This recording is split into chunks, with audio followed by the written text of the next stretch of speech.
Happy Easter, everybody. So we don't have any Easter decorations in the house, so I did my best. That's all you're getting.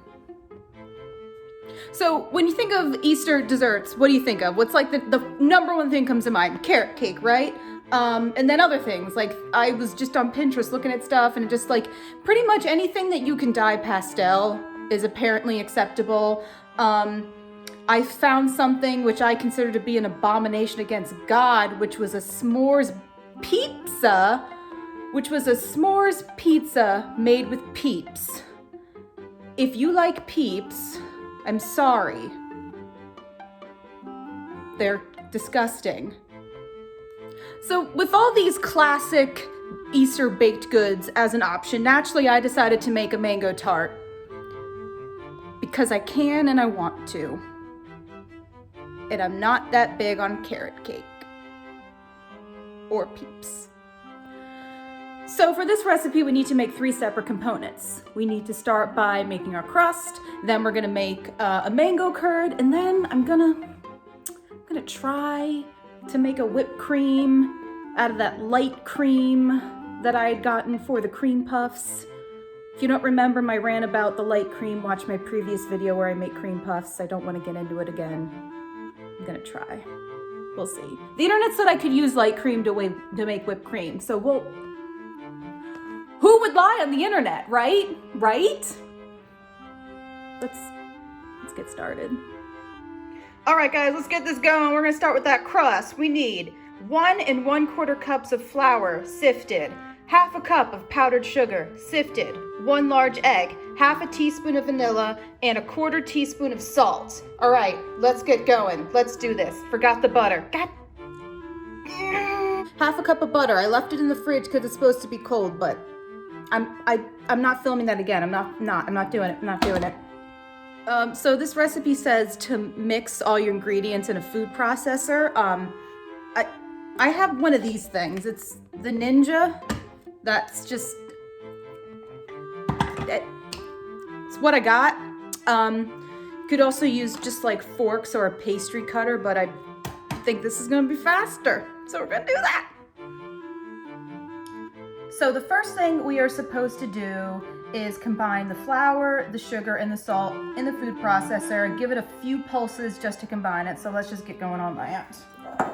Okay, so we got our flour, sugar, our salt in this puppy. Let's give it a few pulses. See what's gonna happen here. All right. All right, cool, moving on.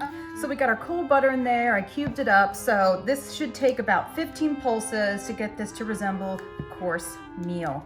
Let's do it. All right, that was 15. All right, okay. I'm not mad at that.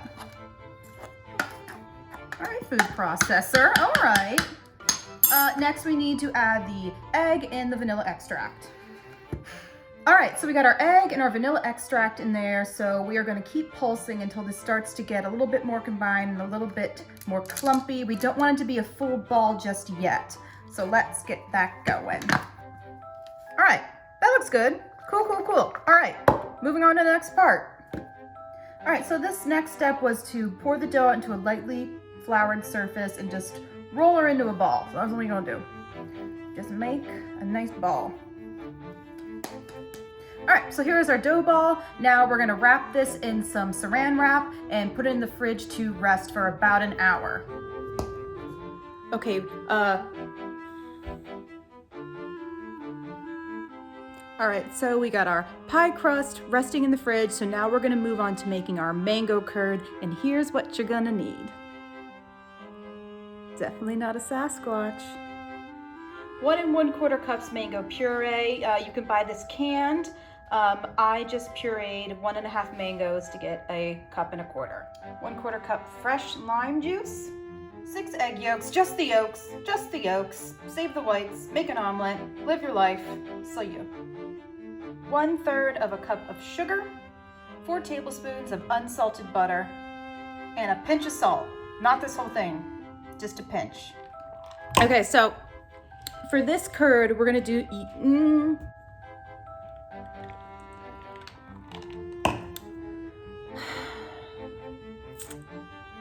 all right, for this curd, we're gonna use the double boiler method. So what that is you get a saucepan of boiling water, you put a bowl over top of it. I like to use a glass bowl, and you mix all your ingredients in that bowl, and the steam and heat from the boiling water will slowly cook and or melt what you have in that bowl. So that's what we're gonna do. So let's go do it. All right, so while I'm waiting for the water to boil for the double boiler, I just went ahead and combined all my ingredients except the butter into my glass bowl. So once we have some boilers, we're ready to go.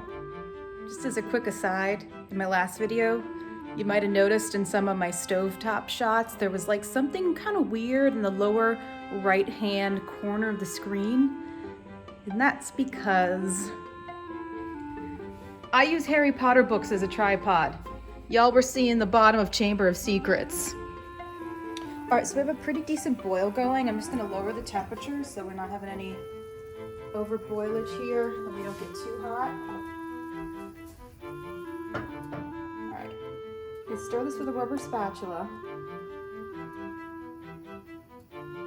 until it starts to thicken. All right, so this is starting to thicken up a little bit. Now remember, something like this, you have to stir it constantly so you don't get any overcooked parts, you don't get any scrambled eggs. And I think we're getting about to the point where we're gonna start adding that butter. I do remember the last time I made this, it did take a little while to get it going. Although we do want low and slow for something like this, so. Ooh, that steam! Okay, this is taking forever and a day. My carpal tunnel's acting up, so it's gotten kind of thicker, but I'm just gonna go ahead and start adding the butter because, you know, your girl's got things to do today. One down. So I'm gonna add them one at a time. The recipe didn't call for that, but this is what I did with my last curd, and I'm gonna continue that. So I'll check back in with you guys once all the butter's in. All right, guys, so I added all the butter. This kind of took a very long time to thicken up. I'd say I've probably been at the stove for about 25 minutes to a half hour, but this looks about good. It's pretty thick. So I'm gonna strain it and set it aside to set at room temperature while I move on to the next part of my crust. Okay, so our pie crust has rested, and now we're gonna roll it out to an 11-inch circle to fit in our 9-inch tart tin thing. Yes, so we have a lightly floured surface, got a rolling pin. I have one of these fancy pants rolling pins that you can set the thickness of the dough. I have this at 4 millimeters right now. We're gonna start there, hoping it doesn't need to be any thinner than that. And let's go. I like to constantly kind of flip and roll the dough as I roll it out so I know it's not sticking. Oh my God, sleeves. Why? That is about 11 inches. Not sticking. It's gonna tart. All right, I'm gonna try to pick this up this way. Very gently.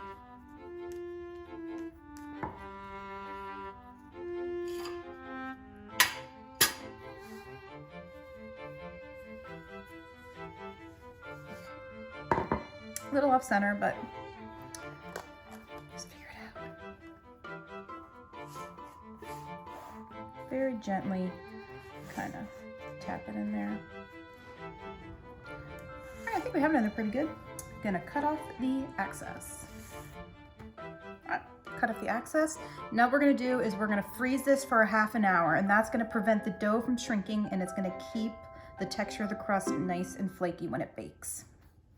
So while I'm waiting for that crust to set, I thought that Easter was Jesus came back to the dead for 3 days and had to, like, I don't know, had 3 days to do something. What? I don't know. And then I realized I had got the story of Jesus mixed up with the plot of Majora's Mask.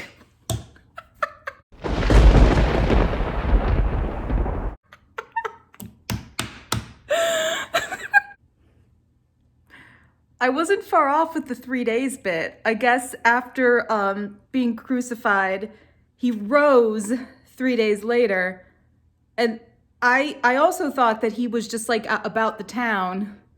Apparently not. Apparently they just ascended to heaven? I don't know. For some reason, I thought that there was like a scene in the Bible where he was going about town and like Larry at the Pottery Hut saw him and was like, "Ooh, Jesus!" But I don't.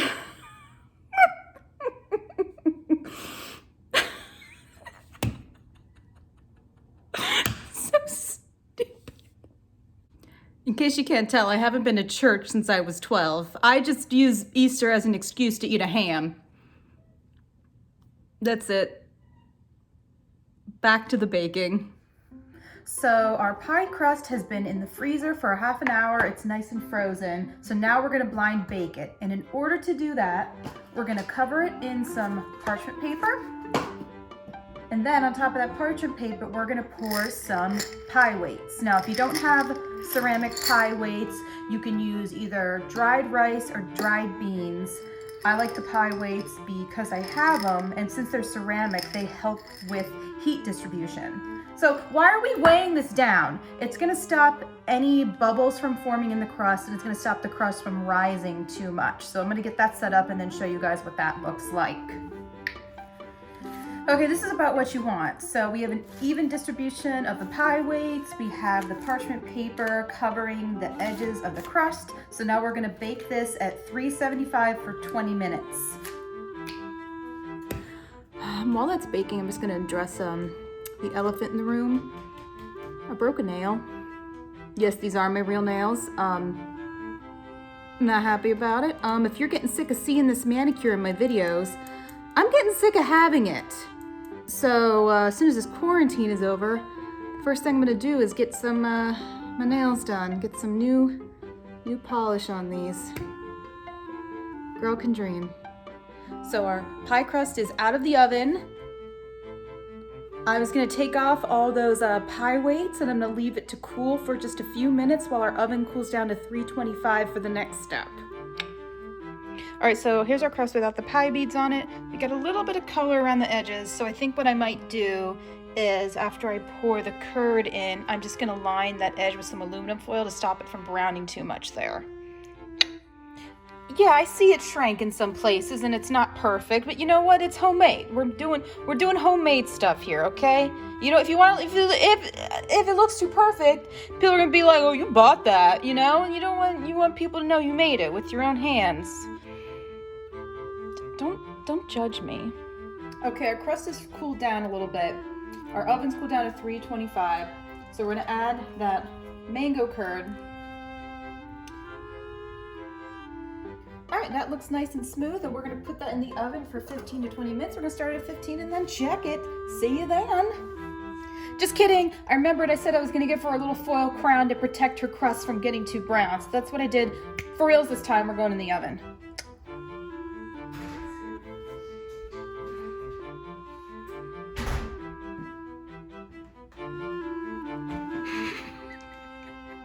So just took it out of the oven. I started off at 15 minutes and I had that little aluminum foil crown on it. And then I took it out. I felt like it wasn't set enough and I wasn't getting enough color on the crust. So I took off the aluminum foil and let it bake for another 5 minutes. Okay, so I thought about it and I'm not gonna make a homemade whipped cream to put on top of the tart because that light cream I have, I don't trust it to work. Usually if you make a homemade whipped cream, you gotta use a heavy cream, a heavy whipping cream. The light cream, I just don't think it has enough fat in it to whip up. And I think if it does actually whip, it's not gonna hold its peaks for very long, and I'm gonna put on that tart, and we're just gonna get some weird gloopy dairy goo all over the tart. I don't want that, you don't want that. It's not gonna be pretty, it's not gonna taste good. So I'm gonna do something else to decorate it, but first that tart has to cool down, then I have to put it in the fridge to chill. Just general rule of thumb in baking, anytime you wanna decorate anything, you have to let it cool completely. I have seen people ice hot cakes and the icing has melted into the cake. You know, I know this isn't a cake, it's a tart, but if it's not, it's hot, it's not set. So, gotta wait a little bit, and then I'm gonna do that. Still gonna make it pretty for you guys. You guys wanna see a little trick? What? So, very sugary things of a certain viscosity will sweat in the fridge if you don't cover them. And when I say sweat, it'll just get like a weird liquid goo on it. So things like a curd or a caramel could potentially get these sugar sweats. So, you know, just some saran wrap kind of solves that. Just kidding, it's too hot still to cover and put in the fridge. If you cover something while it's still warm, it's gonna steam and that's gonna cause moisture underneath your saran wrap and you're gonna get a different kind of sweating. So, I'm tired. Okay, so the tart is pretty chilled, and as far as decoration goes, I'm just gonna wing it. I have some, I got some fresh fruit and some powdered sugar, and I'm just gotta throw something together. Okay guys, so we did have some sweating in the fridge. I don't know if you can see, she does have some liquid on her. I'm just gonna try to dab that off before I put on the fruit. All right, so let's just see what we can do here. So you can see some of the sugar, the first sugar that hit just was like immediately like absorbed like a sponge. That's because there was some moisture on there. And as I tell myself all the time, sugar is water soluble. All right, I think that's good. Let me see if, I have a feeling the powdered sugar is gonna do just that thing again where it disappears, but let's try.